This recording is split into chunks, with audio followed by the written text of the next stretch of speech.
بسم اللہ الرحمن الرحیم۔ ناظرین، یزید کے کرتوتوں کے حوالے سے اگر ہم بات کریں تو یہ وہ شخص تھا یزید کہ یہ اپنے ظلم و جبر، سفاکیت و بربریت اور بے دینی کی وجہ سے اس لائق ہی نہیں کہ اس کے متعلق کو حسن ظن رکھا جائے، بلکہ اس کے بارے میں حسن ظن رکھنا شہدائے کرب و بلا کی قربانیوں کو مشکوک کرنے کے مترادف ہے۔ اس بدبخت کی کرتوتوں کے حوالے سے صحابہ کرام نے گواہی دی ہے اور اہل بصرہ، اہل مدینہ، اہل کوفہ نے گواہیاں دی ہیں۔ میں مختصر وقت میں آپ احباب کے سامنے کچھ گواہیاں رکھنا چاہ رہا ہوں۔ سب سے پہلے ایام حرہ میں اہل مدینہ پر ظلم و ستم کے وہ پہاڑ ڈھائے گئے جس کے تصور سے ہی انسانیت لرز جاتی ہے۔ مختلف مورخین نے اہل مدینہ پر روا رکھے گئے ظلم و ستم کے ان اندوہناک احوال و واقعات کی تفصیلات کو اپنی کتابوں میں درج کیا ہے، لکھا ہے۔ یزید کی طرف سے مقررہ کردہ گورنر مدینہ عثمان بن محمد بن ابی سفیان نے حضرت غسیل الملائکہ حضرت حنظلہ رضی اللہ تعالیٰ عنہ کے صاحبزادے حضرت عبداللہ الانصاری اور حضرت عبداللہ بن ابی عمر بن حفص بن المغیرہ المخزومی، حضرت منذر بن زبیر اور دیگر کئی اشراف مدینہ پر مشتمل افراد کو یزید کے پاس بھیجا۔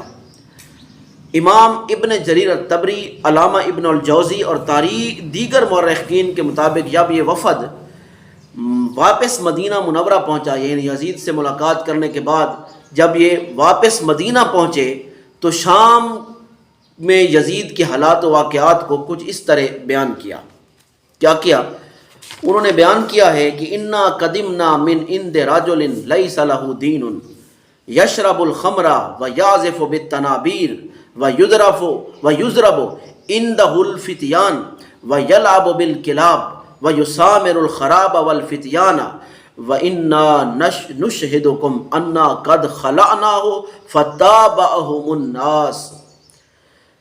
وہ کہتے ہیں کہ ہم ایسے شخص یزید بن معاویہ کے پاس سے ہو کر آئے ہیں جس کا کوئی دین نہیں ہے، وہ شراب پیتا ہے، تنبورے بجاتا ہے، اس کے ہاں سازینے بجائے جاتے ہیں، وہ کتوں کے ساتھ کھیلتا رہتا ہے اور راتیں ویرانوں میں اور نوجوانوں کے ساتھ گپ شپ میں گزار دیتا ہے۔ بے شک ہم تمہیں گواہ بناتے ہیں کہ ہم نے اس کی بیعت توڑ دی ہے۔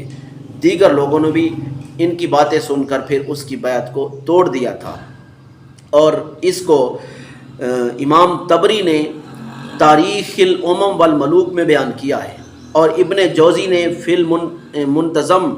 المنتظم میں بیان کیا ہے، ابن اسیر نے الکامل میں اس کو بیان کیا ہے، اور دیگر محدثین اور مورخین نے اس کو بیان کیا ہے۔ اسی طرح علامہ واقدی، ابن اسحاق اور دیگر ائمہ لکھتے ہیں کہ ان جماعۃ من العلماء من اہل المدینہ وفدوا علی یزید سنۃ 62 بعد ما قتل الحسین فرعوه یشرب الخمر ویلعب بالتنابیر والکلاب والقرود فلما عادوا الی المدینہ اظہروا سبہ وخلعوه وطردوا عاملہ عثمان ابن محمد ابن ابی سفیان وقالوا قدمنا من عند رجل لا دین له یسکر ویدع الصلاۃ۔ لکھتے ہیں کہ اہل مدینہ کے علماء کی ایک جماعت امام حسین کی شہادت کے بعد سن 62 ہجری میں بصورت وفد یزید کے پاس آئی۔ انہوں نے اسے شراب پیتے، باجوں اور کتوں اور بندروں کے ساتھ کھیلتے ہوئے دیکھا۔ جب وہ مدینہ منورہ لوٹ آئے تو انہوں نے اس کی برائیوں کو اہل مدینہ کے سامنے تشت اسبام کر دیا۔ اہل مدینہ نے اس کی بیعت توڑ دی اور اس کے گورنر مدینہ یزید کے چچا زاد کو عثمان بن محمد بن ابی سفیان کو مدینہ سے نکال دیا۔ انہوں نے کہا ہم ایسے شخص کے پاس سے ہو کر آئے ہیں جس کا کوئی دین نہیں، وہ ہمہ وقت شراب کے نشہ میں دھت رہتا ہے اور نمازیں چھوڑتا ہے۔ اس کو سبت ابن جوزی تذکرۃ الخاص میں بیان فرماتے ہیں۔ اسی طرح اہل بصرہ، یہ اہل مدینہ کی گواہی تھی، اہل بصرہ یزید کی بد کرداری کے حوالے سے گواہی دیتے ہوئے کہتے ہیں کہ اس حوالے سے جب حضرت امیر معاویہ رضی اللہ تعالی عنہ نے یزید کو ولی عہد بنانے کا فیصلہ کیا تو مختلف شہروں سے لوگوں کو بلایا اور انہوں نے یزید کو ولی عہد بنانے کے متعلق اپنی اپنی آراء بیان کی. لوگوں نے آ کر اپنی اپنی رائے دی، لیکن اہل بصرہ کے وفد کے سربراہ احنف بن قیس البصری تاحال خاموش رہے. حضرت امیر معاویہ رضی اللہ تعالیٰ عنہ نے ان سے کہا، اے ابو بکر، یزید کے بارے میں آپ کیا کہتے ہیں؟ تو انہوں نے جواب دیا، سنیے، نخافکم ان صدقنا ونخاف اللہ ان کذبنا وانت یا امیر المؤمنین اعلم بیزید فی لیلہ ونہارہ وسرہ وعلانیتہ ومدخلہ ومخرجہ فإن كنت تعلمہ للہ تعالی ولأمۃ رضا فلا تشاور الناس فیہ وإن كنت تعلم فیہ غیر ذلک فلا تزودہ وانت سائر الی الآخرہ. انہوں نے جواب دیا، یعنی اہل بصرہ کے گورنر نے کیا کہا کہ اگر ہم سچ کہیں تو آپ لوگوں کا ڈر ہے، اور اگر جھوٹ کہیں تو اللہ کا ڈر ہے، خوف ہے. اے امیر المؤمنین، آپ یزید کے شب و روز کی سیاہ کاریوں، ظاہر و باطن اور خانگی و بیرونی مشاغل سے خوب واقف ہیں. اگر آپ واقعی اسے اللہ اور امت کے لیے پسندیدہ اور بہتر خیال کرتے ہیں تو اس کے لیے کسی سے مشورہ لینے کی ضرورت نہیں ہے، لیکن اگر آپ اس کے متعلق دوسرا خیال رکھتے ہیں جو مبنی بر حقیقت بھی ہے تو آپ اپنی زندگی کے آخری لمحات میں اس معاملہ کو توشہ دنیا بنا کر اس کے حوالے نہ کیجیے.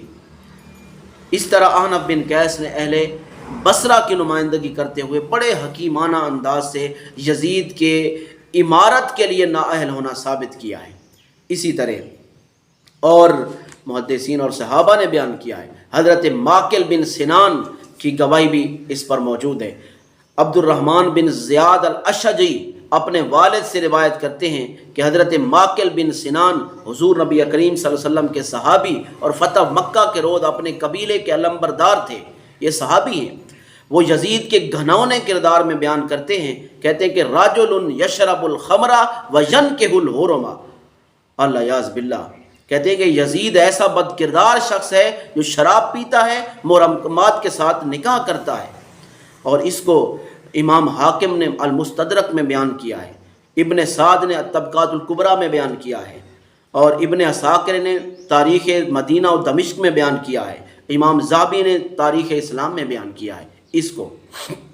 اسی طرح حضرت عبداللہ بن حنظلہ الغسیل آپ گواہی دیتے ہوئے کہتے ہیں، آپ کی گواہی موجود ہے، عبداللہ بن زید اور دیگر کئی لوگوں سے مروی ہے کہ جب اہل مدینہ عبداللہ بن حنظلہ کی بیعت پر متفق ہو گئے، اپنے معاملات حکومت ان کے سپرد کر دیے اور ان کے ہاتھ پر جینے مرنے کی بیعت کر لی، تو حضرت عبداللہ بن حنظلہ الغسیل نے خطاب کرتے ہوئے فرمایا، یا قوم اتقوا اللہ وحدہ لا شریک لہ فواللہ ما خرجنا علی یزید حتی خفنا ان نرما بالحجارۃ من السماء ان رجلا ینکح الامہات والبنات والاخوات ویشرب الخمر ویدع الصلاۃ واللہ لو لم یکن معی احد من الناس لابلیت للہ فیہ بلاء حسنا.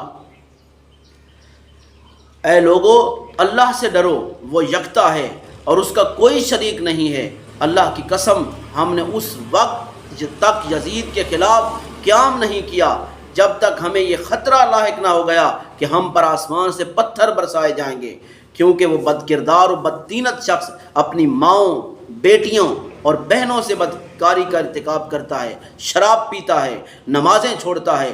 اللہ کی قسم، اگر لوگوں میں سے ایک فرد بھی میرا ساتھ دینے والا نہ رہتا تو بھی میں یقیناً اللہ کے لیے اس مارکہ حق و باطل میں اپنی بہترین صلاحیتوں کے خوب جوہر دکھاتا. یہ حضرت عبداللہ بن حنظلہ الغسیل بیان فرما رہے ہیں، اور اس کو ابن سعد نے الطبقات الکبریٰ میں بیان فرمایا ہے، ابن جوزی نے المنتظم میں بیان فرمایا ہے، ابن عساکر نے تاریخ مدینہ و دمشق میں بیان فرمایا ہے، سبت ابن الجوزی نے مرات الزمان فی تواریخ الاعیان میں بیان فرمایا ہے، اور اسی طرح امام ذہبی نے سیار اعلام النبلاء میں بیان فرمایا ہے. اور اسی طرح ابن حجر الہیتمی نے الصواعق المحرقہ میں بیان فرمایا ہے، اور امام سیوطی نے تاریخ الخلفاء میں بیان فرمایا ہے۔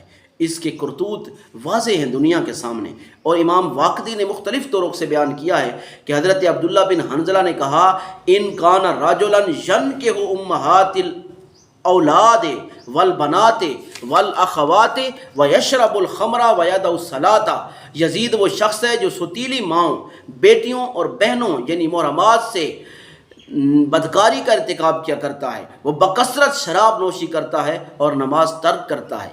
اس کو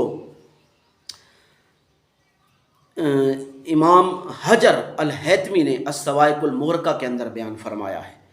اسی طرح علامہ سبط ابن الجوزی بیان فرماتے ہیں کہ غسیل الملائکہ حضرت حنظلہ رضی اللہ تعالیٰ عنہ کے صاحبزادے حضرت عبداللہ یزید کے دور حکومت کے بارے میں فرمایا کرتے تھے کہ راجل ینکح الامہات والبنات والاخوات ویشرب الخمر ویدع الصلاۃ ویقتل اولاد النبیین، العیاذ باللہ۔ کہتے ہیں کہ یزید بد کردار و بدطینت اپنے محرم رشتوں یعنی ماؤں، بہنوں اور بیٹیوں سے بدکاری کا ارتکاب کرتا، شراب پیتا، نمازیں چھوڑتا اور انبیاء کرام علیہم السلام کی اولادوں کو ناحق قتل کرتا ہے۔ اور اس کو بھی سبط ابن الجوزی نے تذکرۃ الخاص میں بیان فرمایا ہے۔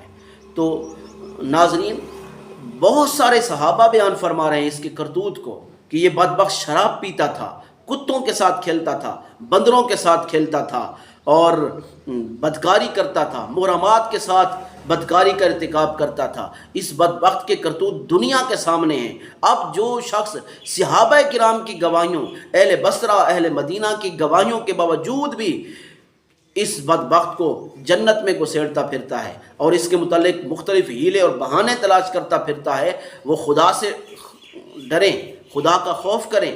رب تعالیٰ کو کیا منہ دکھائیں گے؟ اہل بیت اطہار کو کیا منہ دکھائیں گے؟ امام حسن علیہ السلام، امام حسین علیہ السلام کو کیا منہ دکھائیں گے؟ صحابہ کرام کو کیا منہ دکھائیں گے جو صحابہ کرام رضوان اللہ تعالیٰ علیہم اجمعین خود گواہیاں دے رہے ہیں کہ یہ بدبخت تھا، یہ شرابی تھا، یہ زانی تھا، یہ قاتل تھا، یہ نمازیں چھوڑتا تھا۔ سارے کرتوت اس کے صحابہ بیان فرما رہے ہیں، اور یہ بڑے بڑے محدثین اور بڑے بڑے مورخین نے اس کو بیان کیا ہے، بڑے بڑے مورخین بیان کر رہے ہیں۔ جب ان کی گواہیاں موجود ہیں تو پھر ہمیں کیا ضرورت پڑ گئی ہے کہ ہم یزید بدبخت کی طرفداری کرتے ہیں، اس کو ڈیفینڈ کرتے ہیں اور اسے جنتی بنانے کی پوری کوشش کرتے رہتے ہیں۔ ہمیں ہوش کے ناخن لینے چاہیے، ہمیں اللہ کا ڈر، اللہ کا خوف رکھتے ہوئے یزید بدبخت کے متعلق کبھی بھی اپنے دل میں نرم گوشہ نہیں اختیار کرنا چاہیے۔